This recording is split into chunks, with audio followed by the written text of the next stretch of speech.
Well, firstly, thank you for the invitation to come visit Copenhagen and DTU.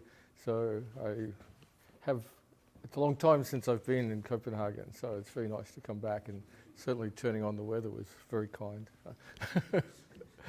Okay, so this is actually a practice run for a talk that I'll be giving in China in a couple of weeks' time. So you get to see the kind of version that hasn't maybe got all the kinks worked out yet. But anyway, I want to talk about some of the dynamic aspects of aggregate load models.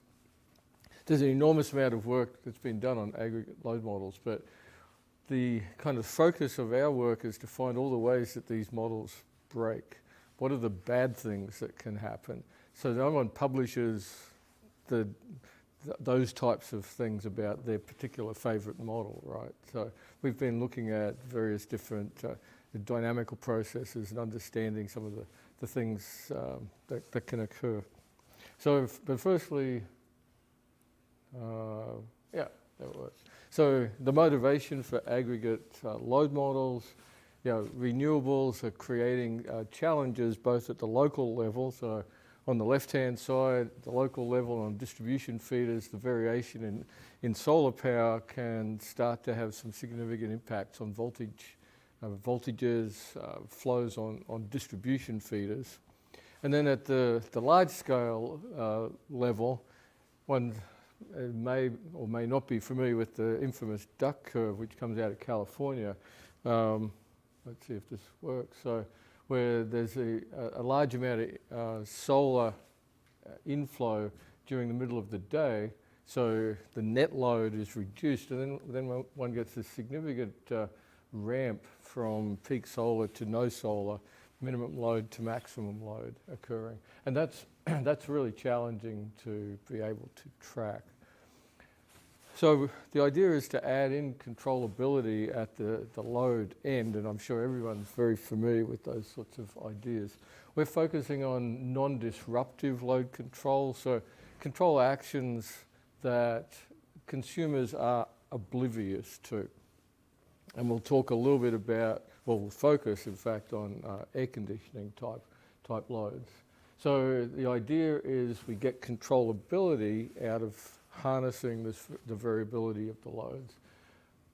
And that controllability enables increased responsiveness and operational capabilities at both the local and the grid level. There's a range of different ways of achieving this non-disruptive load control. So one can think of sort of larger individual loads, such as the heating, ventilation, and air conditioning systems of large buildings. We actually have a project that is focusing on that form of load control as well. But rather than large individual loads, we're more interested in this work at looking at large numbers of small loads and then coordinating the behaviour of those large numbers of devices. So the focus that we've taken is on thermostatically controlled loads, things like air conditioning, refrigeration, heat pumps. But there's other devices that one can sort of add into the mix that have similar, in a sense, similar characteristics. Things like pool pumps on swimming pools, dehumidifiers, and so forth. So if done correctly, they offer regulation capability into the grid, so frequency regulation, or potentially they could be used to levelize the output of some renewable generation plant as well. Other form of sort of large numbers of small loads apply in terms of electric vehicle charging, and I won't talk at all about EV charging except for maybe one slide, I guess.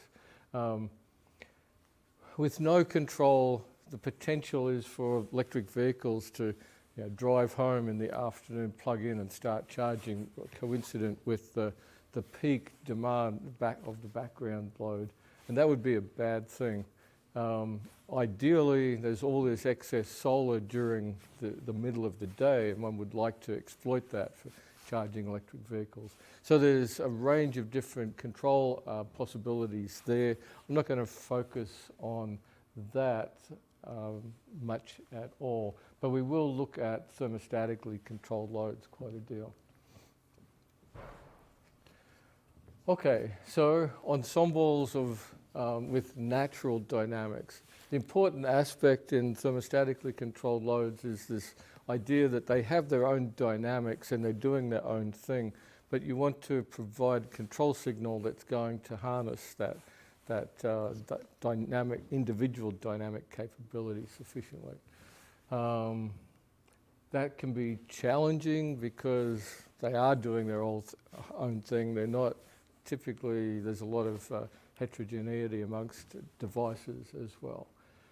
So starting point is to find a model that is sufficiently detailed to capture the dynamics that we're interested in, but sufficiently simplified that we can make some analytical progress with it.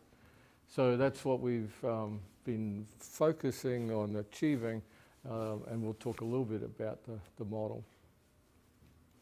There's two important aspects associated with TCL modeling. One is the noise aspect, so each TCL is influenced by random perturbations, doors opening, people coming and going, so forth. And then each one has slightly different characteristics as well. So this is a heterogeneous population that's driven by noise. Yeah. Can we interrupt you? Yeah, sure. Okay. So just for clarification, by regulation, do you mean the very short term, let's say for control for a frequency regulation? Or it's just for example, for load control, for duck curve as you showed, for changing, not in very short term, but just between the hours? Or So that's a really good question that drives like how fast can you make ensemble control operate? And that's, I'll come to that. I'll identify some issues with making it behave too quickly. But having said that, I think there's certainly the resource availability is there to be able to drive on a sub-minute basis. But one has to think through the dynamics and the control structures quite carefully to do that. But theoretically, one could drive in a sub-1 minute level, certainly on the 5-minute basis. But again, if you do it wrongly, all sorts of bad things can happen. So yeah. Okay, so focusing a little bit on, focusing actually a fair bit on the type of model that we've been exploring. So this bin model idea is not new. It's an approximation. If we think of the thermostatically controlled loads having a deadband with a lower temperature limit and a higher temperature limit. And so for a cooling load, the blue loads are in the off state, which means the temperature is progressively rising until the upper limit is reached, at which point the cooling device switches on, and then there's a cooling process, so the temperature decreases to the lower limit when it switches off, and so forth. And so you have this sort of natural limit cycle behavior of increasing temperature, switching action, decreasing temperature, and another switching action. And then we can divide that deadband into a number of bins and identify from the ensemble, the aggregate behavior, the proportion of the total population that lives within each of those bins. And then, based on that, look at the dynamic, the evolution of that population through that limit cycle. So to do that, the starting point, there's various levels of complexity, but a good starting point model is just as a linear time invariant discrete time system. So the propagation of the probability mass from one bin to the next is driven in this form where X is the state and the state describes that proportion across all of the bins. And the sum over all of the states has to equal 1 because that's the total population and that population is not varying. Okay, so to achieve that, A has certain structure, means all of the columns all add to 1. And out of that comes that the steady state response of this model is given by the eigenvector corresponding to that eigenvalue that has a value of 1. And then the convergence, how rapidly, if this system is left without any input, how rapidly will it return back to steady state? It's driven by the second largest eigenvalue. An alternative form, and we'll use this alternative form in a little bit of the analysis, is to think of a continuous time representation. And now it turns out that instead of the columns adding to 1, the columns add to 0. This A matrix is singular, and the steady state behavior is given by the eigenvector corresponding to the 0 eigenvalue. And the convergence rate to that steady state comes from the second largest of the eigenvalues. So that's kind of the model form that we're initially wanting to exploit. So how do we populate values for that model? So if we think of the discrete time formulation, you can think of a bin. This is this nth bin here. At the next time instant, in this discrete time process, some of the population of that bin propagates forward. So how do we capture that propagation? Well, let's assume that within a bin there's a uniform distribution, and we'll approximate that by a sequence of impulses. And then we're saying that, uniformly distributed within the bin, propagation forward is given by convolving the bin distribution with the noise distribution.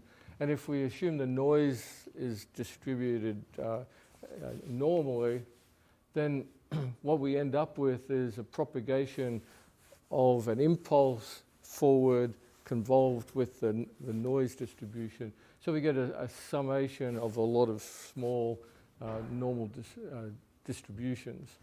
So we can compute the probability mass that moves forward and how much of that probability. So in this particular example, some of that bin population remains in the same bin, some propagates forward, but it might be that some actually propagates forward to the next bin, and it could be under noise characteristics that some actually goes backwards. So there's a range of possible outcomes there. Okay, and one of the interesting observations is that the bin width, so that's a modelling decision, and the time step, another modelling decision, affect the outcome. So not all bin models are created equally. So just to highlight one aspect of that, we can think of different number of bins, so that's a different size state space. And the plot shows variation from the number of bins of 10 up to 640. So it's at the higher end we have a very accurate model.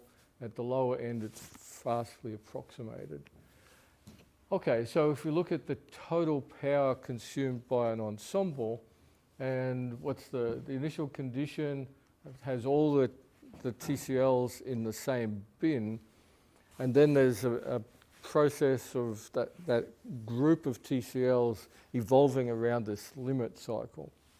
So if there's no noise in the system and it's a homogeneous population, they should all stay together and they should keep evolving, and that gives rise to a power output being a square wave. So when this bunch of TCLs are in the on state, they're consuming power, and then they would uniformly or coincidentally switch off and consume no power and then switch back on again. So you get a square wave in the power consumption. But if you start to reduce down the fidelity of the model, so from this high state number to a much lower state number, what you start to observe is a damping effect. It's not true damping, it's an artifact of the modeling The true behavior is the square wave, but just because we're making an inadequate choice for the model size, we can actually observe damping. And there's more than one paper that's written out there that is showing this beautiful damped response, but it's just a model error. It's not actually the system that is a damped system. So that's a word of warning that just even in kind of designing the model is important. If one's only interested in predicting out a small distance, then a low state number might well be sufficient. But if you want to predict a lot further with any form of accuracy, then you need a higher state dimension. Okay, what was next? Oh, influence of background noise. So in this case, we've chosen an accurate model and then just looking at how noise affects the dynamics. So for no noise, again, the square wave is our base case. No noise just means this homogeneous population will stay together as they evolve and always follow that same on-off process.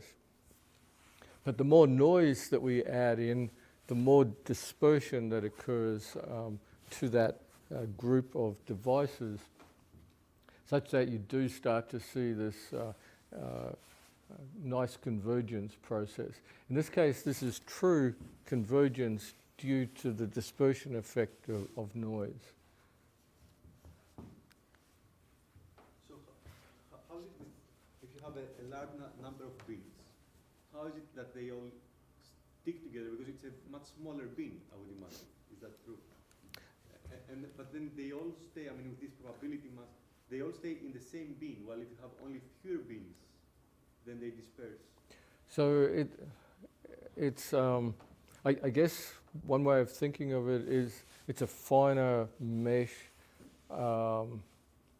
in describing the PDE representation. So it's a more precise representation of that of the underlying partial differential equations, and because of that increased precision, you get a tighter form of behavior.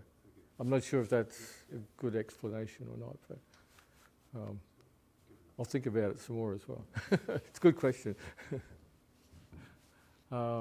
Okay, so in the previous work, focusing on thermostatically controlled loads, one of the things that, and the fundamental aspect of that is this on-off process. So thermostats are cycling, they're cycling through an on-off as they progress around the limit cycle. So can we exploit that for other types of loads? And this is the one place where I will mention plug-in electric vehicles, that most work that I've seen assumes that once the vehicle is plugged in, then it remains relatively, the charge, the energy that's being absorbed remains relatively constant, or the power is constant. But one can also think of introducing a form of pulse width control. And how do we do that? Well, one way of doing that, and I'm sure there are others as well, if you think of the blue line, yes, blue.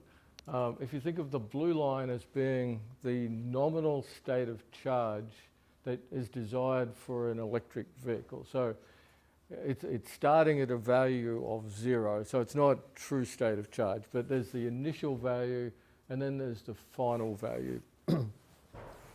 And the plug-in point is here, and it's desired that the vehicle be fully charged by there.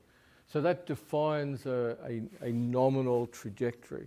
So now one can put a deadband around that, and instead of just charging at a constant rate, which is what that straight blue line corresponds to, you can now turn on and turn off. And so we turn on for a while, and the actual state of charge is the red line, increases, hits the upper deadband and turns off for a while until the red line hits the lower deadband, and then it turns on and off. So you get this on-off process occurring in the charging. So the actual power consumption is shown by this sequence of pulses. So now how do we control that? Well, we can just move that deadband in sort of similar to what we can do with TCLs, move the deadband a little bit. So in this case, we can move the deadband, and when we do that, as you move the deadband, you can see that the pulses move a little bit as well. Okay, the vehicle is still reaching the same state of charge at the desired unplugged point, but we're doing it by just altering those pulses. And if you do that over a large aggregation of electric vehicles, you can get a fair amount of control. So the desired control here, this is an overnight period with fluctuations due to wind. The dashed line is what we want the electric vehicle load to track. And if it could track that, then it flattens out that overnight peak. The actual demand achieved through this kind of control is shown as the blue line. And it's not perfect tracking, but it's pretty close. Yeah. With this kind of control, shouldn't we try to minimize the number of on-off for the on-off actions of the storage? Because it will destroy eventually the storage, right? The batteries. So that's an interesting question. I don't know battery chemistry very well, but when I talk with different people, I get different answers about whether it's better to charge at a constant rate or charge at a higher rate for short periods of time. So I don't know what the right answer is. One thing I do know is that we're not taking into account the CCCV, constant current, constant voltage, because then you get a different shape coming out of that. But so one can alter this pattern here by varying the width of the deadband. So you can have sort of longer on sequences at lower values and things like that. And really, what you're wanting is the variation in the edges aggregated over large numbers of devices. So you could achieve that with if you had increased number of devices, then the amount that each one would have to switch to give you the appropriate controllability would be less. But this whole battery chemistry thing is a mystery to me. So I need to work out more what are the right things and the wrong things. Because if something like this shortens the life of a battery, then it's not a viable outcome at all. Yeah, it's a good point that you make. I'll just mention the variation in deadband required to achieve this level of tracking is shown here. And so it's hard to interpret what's meant by a deadband shift of 0.05 and minus 0.05. But the message is it's a quite a small variation that's occurring in the deadband up here to achieve that. But it depends on the population size as well. Okay, so that's one form of control. Let's return back to thermostatically controlled loads. And there's a few different possibilities of control associated with large numbers of TCLs that I want to explore. The first is transactive control, which is sort of a topic that is being driven out of the Department of Energy National Labs, in particular Pacific Northwest National Lab in the US. And it's a prices to devices type of concept. And then the other is variation in set point, which is sort of traditionally the starting point for TCL control, with a paper from Duncan Callaway and then earlier work that goes back some distance as well. There are lots of other possibilities for controlling large numbers of devices, but we'll just focus on those two and identify a couple of the issues that arise there. So in certainly the literature associated with transactive control, there hasn't been a lot of work done on understanding the dynamics And so what we focused on is exploring that, the dynamic aspects. Okay, so the idea behind transactive control is this market mechanism thought, prices to devices. So if we focus on thermostatically controlled loads, so think of air conditioning, then we want to introduce this concept of smart thermostats that are responsive to what the price is saying. So they're relating comfort to price.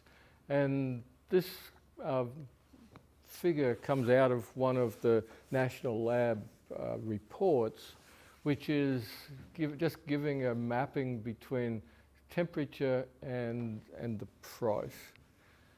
So if the price is high, the way of interpreting this is if the price is high, I'm willing to accept a higher temperature in my conditioned space. If the price is low, then I would like a cooler temperature, but I'm not going to pay a whole lot for it. So that's this interpretation here. I make this offer price based on my comfort level. Is it for a group of the TCLs or for each TCL separately? They are building such a thing. Yeah, so this is for each individual person. So Each individual person offers this curve. yeah. So they say, I am adverse to heat, so I would say I don't care what the price is. I want my temperature to be cooled, or someone else might be, I don't really care that much if the temperature goes high. I don't want to pay a whole lot for the service. And is this curve changing, varying over the time? I mean, So what we've looked at is that the curve is fixed in time, and then but the price signal that's driving it is coming from a higher authority. But the but the TCL offers this curve once. Yeah. Summer, for example. Yeah, so it would be, I imagine the way it would work is that the consumer would offer the curve that would change the curve whenever they felt they were tired with the previous arrangement. Yeah, allowed to change, but they can keep it. So it's allowed to change, but consumers don't tend to be too active in these things. Yeah, this is what I'm thinking. Yeah, so it's not something that would be where a consumer would be looking at the price and going, oh, I'm going to change the curve. It would be like, set this curve at the beginning of summer and leave it. It's then the comfort level that they experience in their home is dependent on price mapped through this relationship. So in that sense, if the electricity price goes high, then the temperature of the conditioned space is going to be higher as well. I think it depends on the range between P min and P cap. Otherwise, I mean, if it's too narrow, maybe the TCL says, okay, don't bother me, it's fine. Yeah. So there's scope for tuning the various parameters in this curve, and in an implementation, each customer would have an opportunity to choose their favorite parameters. We're just sort of taking this and then using it to show what can go wrong.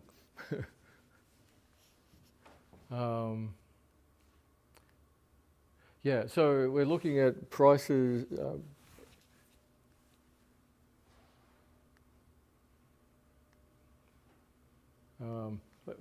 Anyway, so the mechanism is that the prices are evolving due to the market clearing, and the TCLs are evolving due to their inherent physics. So over the period, sort of in a continuous range, the TCLs are doing their limit cycle behavior, and then periodically, like every 10 minutes, there's a price signal that comes from the market to affect behavior. So there's a period of continuous dynamics between these discrete price changes, And then we're saying every 10 minutes or so, the market clears and establishes a new price that is broadcast off to all of the TCLs. And then that price is mapped through this relationship to give an update between the state just prior to the new price and the state just after the new price. So when the price is broadcast, if the price is at a lower level, then a whole bunch of devices will switch in that might otherwise have been out of service. If the price is higher, then devices will switch out of service because of that high price. So this mapping here is inherently linked to this relationship between what the population of TCLs is just prior to receiving a price signal, and which ones switch on and which ones switch off in response to that price signal. So you end up with a hybrid dynamical system, continuous dynamics, and then a discrete event. Continuous dynamics and then a discrete event. So that's the outcome that occurs here. When you look at some simple examples, so this was a whole bunch of TCLs on a distribution feeder, and there were some larger loads that were also on that feeder. So think charging loads, vehicle charging loads. So the higher loads caused the price to be high. The high price caused the overall temperatures to go high because everyone is adverse to high electricity prices, so their temperature set points went high. And that effectively synchronized everyone. So high price because the demand of the charging vehicles is high. One of the vehicles switches off, the price drops, and there's a corresponding change in the temperature set points because now the price has dropped a little bit. The interesting thing is that when the second of those large loads is taken out off the grid, the price drops, and the response of that is an oscillation. So there's this synchronization process that's occurred, and then when the second of the load is removed, that releases all the devices to start kind of evolving, and the power that's being demanded actually goes through these large fluctuations from 0 up to the feeder maximum. So because of the synchronization, now as soon as the price drops, they all turn on, the demand goes high, the price hits up against a limit, everything switches off, and you get this oscillation going up and down. So that's one of the issues, is the synchronization process. So that's with a homogeneous population. Similar things with a heterogeneous population. You would imagine that with heterogeneity, there's a dispersion that occurs more rapidly, but there's still a synchronization and there's still an oscillation that remains for a longer period of time. Yeah, can you please remind me again, sorry, why with the lower level of the price we have this fluctuations? It's due to the fact that I mean, because we don't have it when the price is high, but when the price drops, yeah. So fluctuation starts. when the price is high, the temperature stays high, so there's less cycling that's occurring. They're just kind of mostly turned off. When the price drops, now everyone's devices have moved into a range where they're starting to go through their normal deadband operation. So when the price drops down here, the air conditioners are kind of free to respond in their sort of natural way. And when the price is high in this range here, they're being forced up against their upper limit. So then it's good to keep the prices So high prices, remove the fluctuation doesn't occur, but consumers will start to respond to that and say, hey, but I want my air conditioner to be cooling the place, and then they would either, because the prices are high, they'd either complain to their politician or they'd adjust their price comfort responsiveness curve. But I guess the overarching thing is that in this part of the process here, the natural dynamics are being interrupted and sort of forced up against a limit. There's another plot that kind of shows a bit more clearly that effect.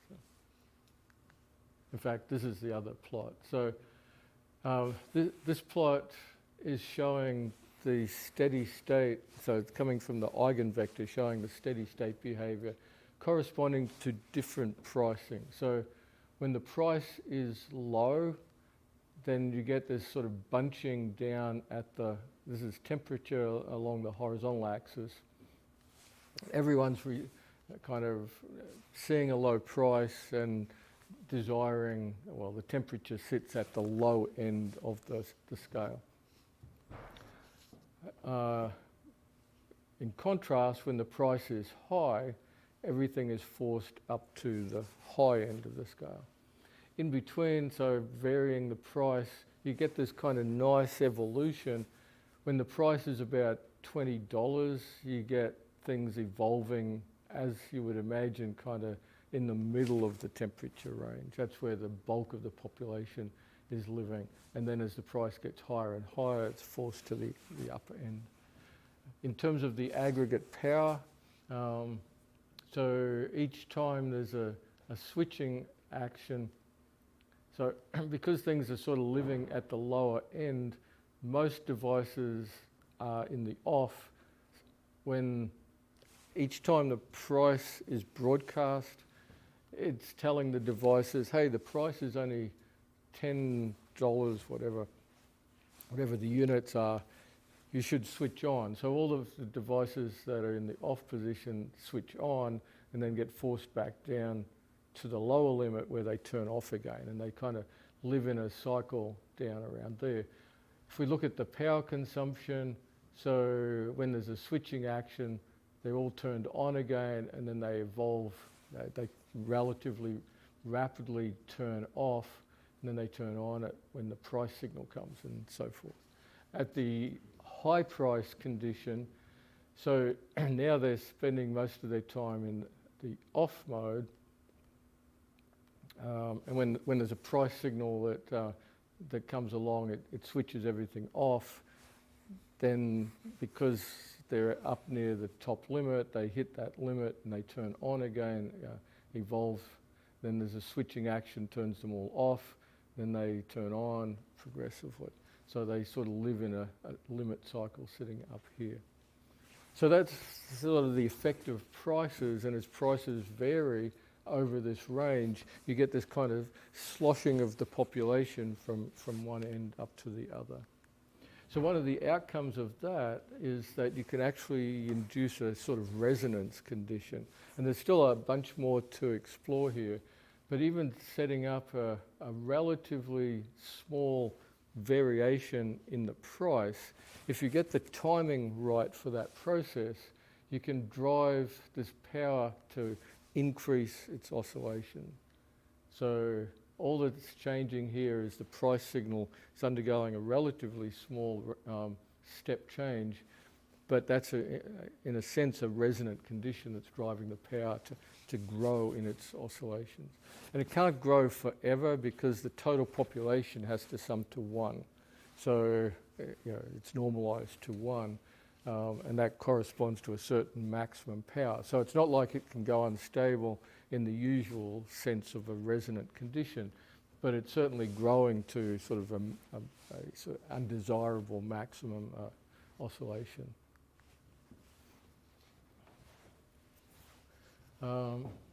The last thing I wanted to talk about was a different form of control. So previously it was price-driven control, but in the second case, it's looking at the variation of the set point and keeping the upper and lower limit of the deadband symmetric about that set point. So effectively what one's doing is that setting up a control strategy totally different to the previous control strategy, but now if I want to increase the total load from the ensemble, I can do so by lowering the set point a little bit. So if I lower the set point, devices that are cooling that were about to switch off stay turned on for a little bit longer, and devices that were about to turn on a little bit sooner. So I can increase the load by lowering the set point, and likewise I can decrease the load by raising the set point. And this work goes back a long way, and if that variation in set point is relatively slow, then this works quite nicely. But if the variation in set point is fast, what one observes is that the population, so for a fast increase in the set point, the population breaks away from this upper limit, and there's actually sort of this gap that develops between where all the devices are, both in the on state and the off state, and where that upper limit is. So imagine I've got the population, I do a very fast shift to the right, then there'll be a gap open up. And likewise for a fast decrease in set point, now all the population, and I suddenly decrease the set point, again there's a gap opens up. And it turns out to capture that in the model requires, again, introducing some switching action, and that leads to a hybrid dynamical system model. And there's some fascinating things that can happen if you now start to think about periodically making these fast increase-decrease type actions. So the idea is, if you think of the ensemble of TCLs as being an input-output system, if that were truly a linear system, I should be able to introduce or drive that with a sinusoid and see some form of sinusoidal output, right? So this is a highly nonlinear form of behavior that is actually observed. So we're not driving it with a sinusoid, but the input to this TCL system, this aggregation of TCLs, is this triangle wave. And when I run that triangle wave on the input at a certain rate, then I observe the output following what we know to be a period one response. And it's not a particularly desired response because it's just banging from lower limit to upper limit. But we observe in response to this input, that's what the output looks like. And there's two different representations here. One is the red curve is the model. It's our bin model, taking into account this gap that opens up in the model. And the blue curve is a simulation of every electric vehicle. So it's sort of the true situation. And what this shows is that our bin model captures the true behavior quite well in this particular condition. So we're dealing with 2,000 EVs in this model. Okay, but it doesn't capture behavior in all cases. And there's some really interesting phenomena that are going on. So just repeating that first plot, the period of the input is 30.8 minutes. If we reduce that period to 24.4 minutes, we actually see that there's a bifurcation has occurred, a period adding bifurcation. So the input still has the same form as before, it's just that the period has changed. The output now takes on a different shape. And if we change that input period further, actually before we do that, so the first case corresponds to up here. This is a bifurcation diagram obtained by generating Poincaré map for this process. So it's a limit cycle process, and we're so a cyclical process that we're wanting to understand the dynamics of.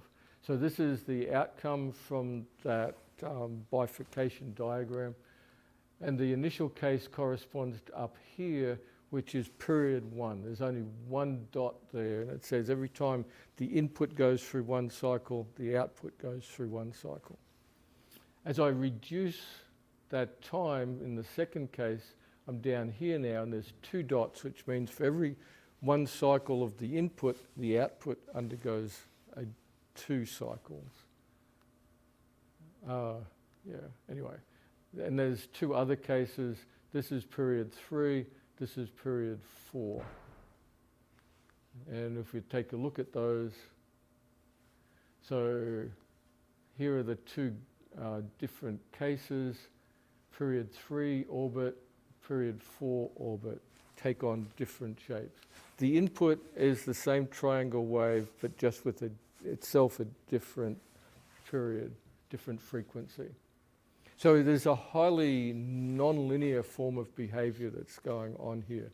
This is sort of akin to taking a frequency response of a system, but through that frequency response observing vastly different forms of behaviour.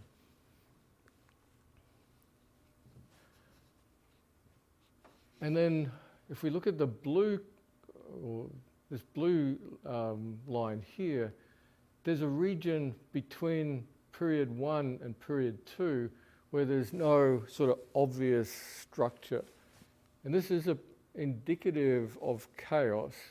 If we take a look at the response to that, so the actual PEV demands generated by simulating every device is the blue curve. The model output, which works really well in the red cases and in the green cases, gives good representation. That model breaks down now. And again, that's indicative of chaos, because in chaotic situations you have this sort of infinite sensitivity to initial conditions. And that's kind of what's going on here, that the behaviour is no longer periodic. It's now following a chaotic form, and being able to build a model that replicates that is extremely difficult. So the message that comes out of this is, again, you need to understand, the dynamics are vitally important. If this system is being exercised at a slow rate and we're living down at this end here, then everything's fine. It's input corresponds to output, behavior is as you would predict. But if you try to drive the system too fast, then all sorts of unusual nonlinear forms of behavior will start to appear. Okay, so in conclusions, there's significant actuation that's achievable in the form of non-disruptive load control. But one has to be careful. There's a need to understand the dynamics of that process quite carefully. Need to understand kind of the regions of valid operation of that system as well. Okay, thank you.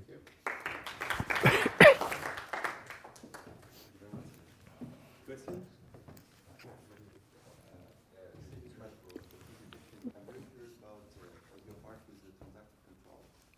You showed us instances where the system always reaches steady state, but I'm wondering if there are some parameters in this control scheme that can drive system to unstable point. So, like in this case of yeah, there are. It's the instability cannot go off to infinity because the population is fixed. But the instability takes the form of synchronizing devices. So you can find control actions that force all devices, even though they're initially uniformly distributed, they'll end up being synchronized in their behavior. And if you think about what that means on a distribution feeder, now you've got all the power on that distribution feeder is cycling in some significant way. So yes, you can find control schemes that behave badly. One way of thinking of that is just, if you think of the linear time invariant model, you could establish a control that moved the, if you think of the continuous version, moved an eigenvalue, placed an eigenvalue in the right half plane. Yeah, can you predict these unstable states like some time in advance, just looking at the eigenvalue dynamics? Yeah, Integrated yeah, analysis of that. yeah, for that form you can. Yeah, it's kind of fun. We're in the mode of breaking things, not physically, just modelling. So we haven't actually broken any real things, but looking for ways that proposed control schemes might fail. Do we have time for Yeah. that question? Or one more. One more. Maybe One of them. Okay. One is above this bin modeling, which is interesting, but it seems that the width, the length of all the bins are the same, right? Are symmetric, which is kind of a bit, I would say, limiting. So maybe there is a degree of freedom, flexibility that we assume the bins, the widths, they can be different from each other. Mm-hmm. So then it might be very helpful for controlling the populations of the TCLs, no? Yeah, it certainly the bin width is, we've used a constant bin width, but it doesn't have to be. And we haven't explored the consequences of that, or what might be an optimal design of a model, for example. But is it very effective in your simulations if you have diverse heterogeneous bins? I don't know, to be honest. One of the things we need to do is go back to the literature on finite element analysis, because that's effectively what this bin representation is doing relative to the underlying PDE. So in the world of finite element analysis, certainly there's a heterogeneity in the way that you size the finite elements to gain more accuracy in some places and less in others. We haven't tried exploring any of that yet, but it's a good possibility. The other question, if there's time, above this price-based control, I thought that we assume all the TCLs are rational, they know what they are doing, but how can we model the bounded rationality, the possibility of bounded rationality on top of it? Do you have any insight? How can we model it? So we're not looking at the situation where the consumers do anything more than follow a price to set point mapping. So there's the consumers, the prices are not being, I guess there could be we're saying this set of prices is being enforced upon the consumers. I guess there's a feedback mechanism that says that if the price is low, then the automated response of the smart thermostats will increase the load, and that will potentially cause the price to go high as well.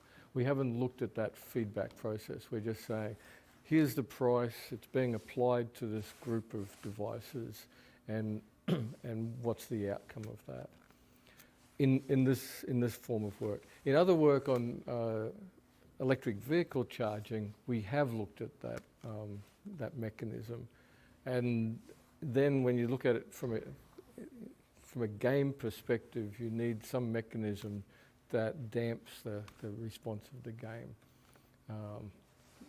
In the TCL work, we haven't looked at it from a game perspective at all.